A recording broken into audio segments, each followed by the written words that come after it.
Singh, JP time news and संस्था संपादक। आपको बताना चाहता हूँ कि अखबार मोड़ के पास दीनदयाल उपाध्याय में कुछ टीचर्स जो यहाँ पे धरना प्रदर्शन बढ़ चढ़ के यहाँ पब्लिक अपने विचारों को देख सकते हैं।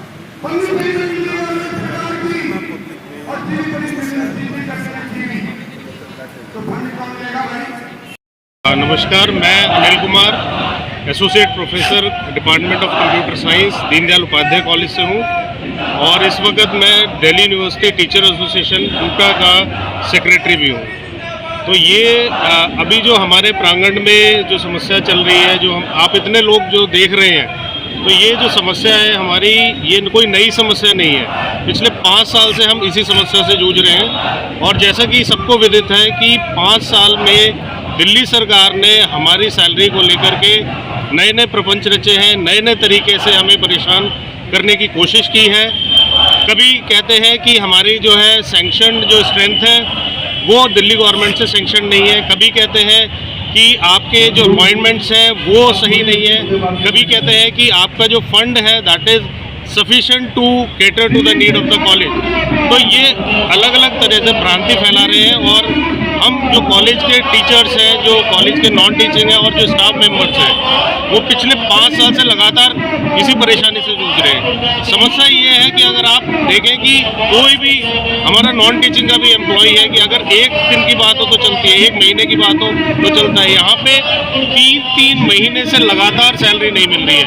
अब आप खुद सोचिए कि जिस इंसान को दिल्ली जैसे शहर में रह रहा है और सैलरी नहीं मिल रही है, जो कि अपनी लाइबिलिटीज़ भी पूरी कर रहा है, बच्चों को पढ़ाना है, EMIs भी भरने हैं, और आप देखिए कि फाइनेंशियल लाइबिलिटीज़ जो है वो इतनी बढ़ रही है और फाइनेंशियल प्रॉब्लम जो है दिन पे दिन जो एक्सपोनेंशियली ग्रो कर रही है। फॉर एग्जांपल मैं बताता हूँ कि हमारे कॉलेज के एम्प्लॉई ने बैंक लोन के लिए अप्लाई किया और उसको जो फाइनेंशियली लाइबिलिटी के चलते उसकी क्रेडिबिलिटी ख़राब है, कहते हैं कि आपको लोन नहीं मिल सकता।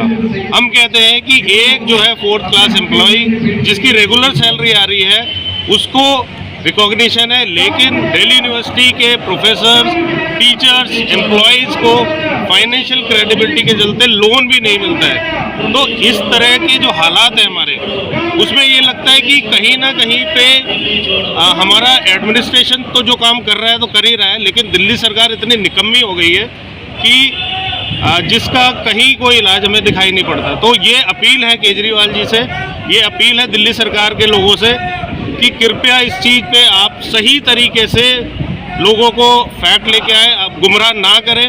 और हमारी यही अपील है कि हमारे जितने साथी हैं वो एक साथ रहेंगे और आने वाले टाइम में जब तक इस समस्या का हल नहीं हो जाता हम पीछे हटने वाले नहीं हैं। ऐसी है कि आवाज़ नहीं पहुंची, ये नहीं आप कह सकते, आवाज़ पहुंची है, चाहे वो डूटा के माध्यम से हो, चाहे हमारा कर्मचारी यूनियन के माध्यम से हो। यहाँ तक कि हमने डूटा के थ्रू और दिल्ली यूनिवर्सिटी प्रिंसिपल एसोसिएशन डूपा की तरफ से भी LG को और अपने वाइस चांसलर को बार बार ज्ञापन दे रहे हैं कि इस समस्या का कोई ना कोई समाधान करे। तो हमारी जो सरकार है वो अवेयर है, they are aware of our problem, they are aware of the situation, but they are not doing any D to our system. तब उम्मीद है हम ये लड़ाई जारी रखेंगे जब तक कि हमारी ये प्रॉब्लम सॉल्व नहीं होगी। इसमें बात गुरु दक्षिणा की नहीं है, ये बात है हमारी राइट की।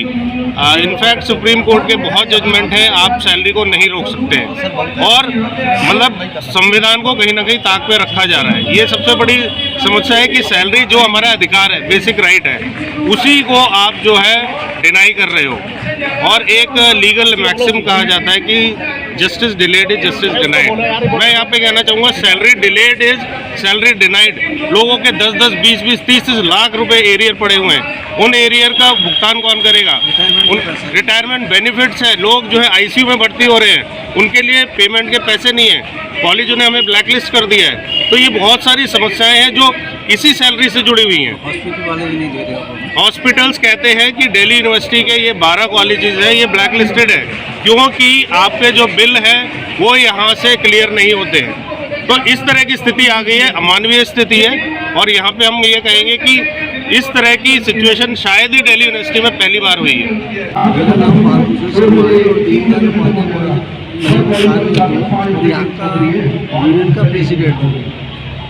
तो यहाँ पे 2020 से ही दिक्कत चल रही है सैलरी की। 3 महीने 4 महीने में आती है। मेडिकल बिल कोई मिल नहीं रहा और एक कर्मचारी के तो 15 महीने से सैलरी लीवर ट्रांसप्लांट हुआ है उनका और मेडिकल बिल कोई नहीं मिलते और तनख्वाह 3 महीने में आती तो हर घर में परेशान। सरकार के यहाँ भी प्रदर्शन करा है, दिल्ली यूनिवर्सिटी केंद्र नंबर 4 में धरना लगातार चल ही रहा है और यहाँ भी हमारी अप्रोच है टीचिंग भी कर रही है, अलग से भी कर रही है। तो सब अपनी तरफ से प्रयास कर रहे हैं, कहीं ना कहीं से कोई ना कोई रास्ता निकले। शर्मा मैं डुकू का प्रेसिडेंट हूँ। नहीं, वादे सरकार कर रही है, वादे सरकार कितना पूरा कर रही है नहीं कर रही है वो तो दिल्ली की जनता जानती है। हम इतना जानते हैं कि हमें 3 महीने से तनख्वाह नहीं मिली है। हम कहना ये चाहते हैं, कोरोना काल में भी हमारे ऊपर ये दिक्कत आई थी। कोरोना काल से लेकर आज तक 4 साल हो गए हैं और वो सिस्टम में रेगुलर नहीं हुई है, सैलरी रेगुलर नहीं हुई हमारी। हम ये कहना चाहते हैं कि जो भी राजनीति करनी है आप ऊपर लेवल पे करिए, जो भी करना है, लेकिन हमें तो उनका टाइम पे चाहिए। सर, मुद्दा जानने के लिए तो कॉलेज का प्रिंसिपल बैठा है, यूनिवर्सिटी में डीन ऑफ कॉलेज बैठा है, वाइस चांसलर बैठा है, दिल्ली सरकार के मुख्यमंत्री हैं, दिल्ली सरकार के शिक्षा मंत्री हैं। वो मुद्दा जानने के लिए बहुत है। हम कर्मचारी हैं, हमें सिर्फ मतलब होता है कि हमारी तनख्वाह टाइम पे मिलनी चाहिए। चिट्ठियाँ लिखी है हमने, तो एलजी को चिट्ठी भी लिखी है, चीफ मिनिस्टर को चिट्ठी भी लिखी है हमने, तो वहाँ पे पैदल मार्च भी किए हैं चीफ मिनिस्टर के ऑफिस तक, एलजी के ऑफिस तक। बहुत आज की समस्या नहीं है, 4 साल से समस्या चल रही है। सैलरी वो लोग रेगुलर नहीं कर रहे हैं। हमारे कर्मचारी का तो मेडिकल बेनिफिट क्या, चिल्ड्रन एजुकेशन अलावेंस क्या, कोई रिटायर हो रहा है उसका पैसा क्या, ये हालत है हमारी। तंत्र में इससे अलग और कौन सा रास्ता है? डेमोक्रेसी में हम अपना जो रोष है वो जताने के लिए यही तो करते हैं। हम कोई रोड थोड़ी जाम कर रहे हैं, हम अपने कॉलेज में अंदर बैठे हुए हैं, अपना रोष जता रहे हैं। सरकार को चाहिए, चेतना चाहिए सरकार को। तो जो कर्मचारी 3 महीने से दिल्ली शहर में भूखा बैठा है, उसमें कॉन्ट्रैक्ट का कर्मचारी भी जिसको छोटी तनख्वाह मिलती है वो भी 3 महीने से तनख्वाह नहीं मिल रही है, तो कहाँ जाएगा कर्मचारी? कोई बेनिफिट नहीं दे पाए। अगर कोई रिटायर हो रहा है तो रिटायर होगा ऐसे ही जा रहा है खाली हाथ, उसका कोई पैसा नहीं मिल रहा है, पीएफ तक नहीं मिल रहा है। मेरा पीएफ मुझे नहीं मिल रहा है जो मैंने जोड़ा है, छुट्टियों का पैसा मुझे नहीं मिल रहा है, ये हालत हो रखी है। सरकार को शर्म आनी चाहिए ना, सुनती क्यों नहीं है सरकार? लोकतंत्र में जब वोट के लिए ये लोग आते हैं तो सुनेंगे क्यों नहीं हमारी बात? अगर हम हजारों कर्मचारी यहाँ पे खड़े होकर अपना रोष प्रकट कर रहे हैं तो हमारी बात सुनेंगे क्यों नहीं? सुनना चाहिए इनको। बिल्कुल, हम कोई रोड छाप आदमी थोड़ी हैं। अगर हम लैब में काम नहीं करेंगे, अगर हम लाइब्रेरी में काम नहीं कर रहे हैं, अगर हम ऑफिस में काम नहीं कर रहे हैं, उन्हें धरने में बैठे हैं, तो बच्चों को नुकसान हो रहा है और बच्चों के नुकसान के लिए यही लोग रिस्पॉन्सिबल है। कॉलेज का प्रिंसिपल रिस्पॉन्सिबल है, यूनिवर्सिटी का डीन रिस्पॉन्सिबल है, वाइस चांसलर रिस्पॉन्सिबल है। कर्मचारियों को लगभग हमारे कॉलेज में टीचर्स और नॉन टीचिंग को लगभग 3 महीने से सैलरी नहीं मिली है और एक गरीब व्यक्ति के लिए 3 महीने तक सैलरी ना मिले तो परेशानी तो सभी को होती है। लेकिन उसके बावजूद ये सभी हमारे साथीगण पूरी अपनी शक्ति के साथ हमारे स्टूडेंट्स को शिक्षण का जो कार्य है वो कर रहे हैं। नॉन टीचिंग साथी सभी लेबोरेटरीज और ऑफिस को अच्छे तरीके से संभाल रहे हैं। मैं तो यही कहूँगा कि सरकार जो है वो जल्द से जल्द इन सभी कॉलेजेस के लिए जो आवश्यक फंड्स हैं तो दिल्ली सरकार में बैठे सभी अधिकारियों की जिम्मेदारी है कि वो इस स्थिति में इन कर्मचारियों को ना डाले कि इन लोगों को 3-3 महीने की सैलरी ना मिले, प्रमोशन के एरियर ना मिले, मेडिकल बिल्स ना मिले, रिवर्समेंट ना हो। मतलब ऐसी विकट स्थिति भगवान किसी को ना दे। मैं तो यही कहूँगा कि दिल्ली सरकार के पदाधिकारियों को सद्बुद्धि आए और वो इन कॉलेजेस को एडिक्वेट ग्रांट रिलीज करें। कॉलेज में कॉमर्स डिपार्टमेंट में पढ़ाती हूँ एंड पिछले 5 साल से हम लोग ये प्रॉब्लम फेस कर रहे हैं। कोविड भी आया, कोविड टाइम में भी हमें सैलरी नहीं मिली 6 मंथ्स तक। उसके बाद जो है जब भी सैलरी आती है 3 या 4 महीने के बाद डिले होकर आती है। इस बार जो है हमें सैलरी जो है नवंबर की लास्ट मिली है, नवंबर के बाद दिसंबर, जनवरी, फरवरी की सैलरी नहीं मिली है। पिछले साल इवन फाइनेंशियल ईयर में हमें 11 महीने की सैलरी मिली, 1 मंथ की सैलरी भी नहीं मिली है। इसके अलावा मेडिकल बेनिफिट्स नहीं मिलते हैं, अगर किसी के एलटीसी के कुछ ड्यूज हैं वो नहीं मिलते हैं एंड मोर ओवर फ्यूचर के बारे में कुछ पता नहीं है कि हमारी सैलरी जो है आएगी या नहीं आएगी। मैम कब से ये परेशानी हो रही है आपको? पिछले 5 साल से हम लोग तो 5 साल से आप ये जो मुद्दा उठाया नहीं आपने सरकार तक आवाज़ नहीं पहुँचाई? नहीं, हम लोगों ने उठाया है, कोटा ने भी उठाया है एंड कई बार जो है धरना भी हुए हैं, स्ट्राइक्स भी हुई हैं।